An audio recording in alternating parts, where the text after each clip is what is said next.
Mercedes. Sur l'autre côté, je pense. J'ai dit que je suis d'accord, c'est pas une vraie limousine au sens limousine. D'accord. Au sens noble du terme, ça c'est sûr. Gentleman Drivers Award, c'est devenu aujourd'hui, au bout de 5 ans, véritablement le rendez-vous incontournable des passionnés d'automobile, de la voiture moderne comme de la voiture ancienne. Et chose incroyable, c'est qu'aujourd'hui, eh bien, cette organisation a traversé bien au-delà des frontières, puisque nous avons des invités du monde entier qui viennent. On a un jury absolument exceptionnel avec Pininfarina, Giugiaro, Truguet, plein de gens qui débarquent maintenant dans cette manifestation qui a pris ces lettres de noblesse. Et quand on voit le parterre d'invités et de voitures, on peut se dire que le travail réalisé depuis 5 ans est phénoménal.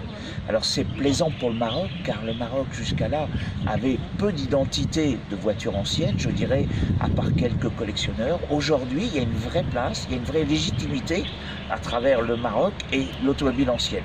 Alors, les Gentleman Drivers Awards, c'est aussi une quête de l'absolu, de la beauté, du design. C'est pour ça d'ailleurs que dans le jury, on a un bon nombre de designers qui viennent, des journalistes spécialisés, des historiens et puis des grands pilotes. On a notamment cette année Henri Pescarolo, 4 fois vainqueur du Mans, Yannick Dalmas, pareil.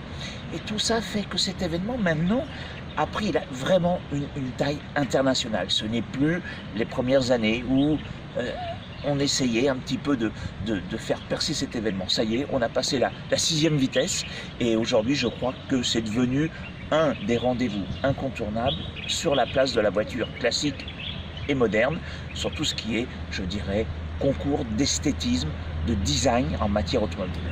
Une des caractéristiques, c'est dans le jury qui est très limité, mais qui a des personnalités très attachantes. Moi j'étais déjà là l'année dernière, il y avait des responsables de design qui sont très importants dans le monde, et cette année encore il y a quand même il y a 2 noms très fameux, Pininfarina et Zagato. C'est très formidable et très émouvant de travailler en même temps qu'eux. Et puis des pilotes comme cette année il y a Pescarolo et Yannick Dalmas, à eux deux, ils totalisent, je crois, 8 victoires au Mans. Donc ça, c'est déjà un point très particulier. Et en plus, il y a une ambiance très sympathique, très chaleureuse, qui, je pense, est certainement due au lieu où ça se passe. So I think that today was a very good day. The concourse has been very well managed, the jury is very professional, so we had really a lot of fun here today. And the cars are very good, the average level, the quality of the products that are here on display is very good.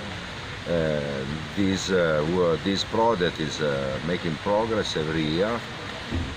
Maybe if I have to say one thing, I think that we should think about the level of the quality of the restoration. So if we improve the quality of restoration, then we really become here a competitive concourse. So. The location is absolutely unique.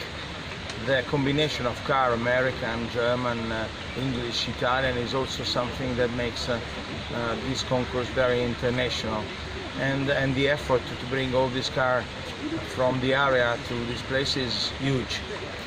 Also because there are not so many cars that are shipped to Marrakesh. My wish is that more and more collectors are starting to think to send their car to Marrakesh for this concourse.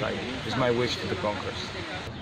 Bon, il y a un très bon niveau de voitures, de grandes icônes des années 50 à 70. Et puis il y a aussi quelques voitures rares. Il faut, en dehors de la voiture elle-même, il y a son histoire, il y a la voiture qu'elle représente, il y a une voiture, la propriétaire a raconté qu'elle était liée à une histoire d'amour, il y a la voiture qui a été celle de l'ancien roi du Maroc. Bon, il y a des histoires, c'est pas seulement, au-delà des voitures, il y a les histoires qui vont avec, des histoires humaines, c'est ça qui est passionnant dans l'histoire de l'automobile. C'est pas seulement des histoires de moteur et de carrosserie plus ou moins belle. Voilà.